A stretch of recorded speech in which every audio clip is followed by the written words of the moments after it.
弟子規，聖人訓。首孝弟，次謹信。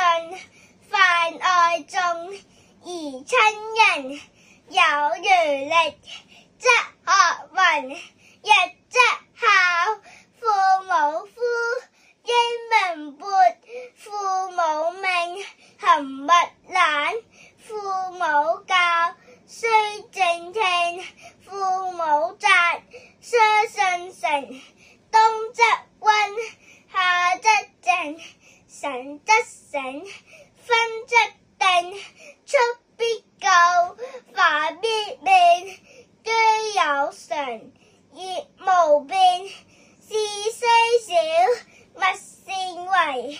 苟擅為，子道虧。物雖小，勿私財。苟私財，親身傷。謝謝。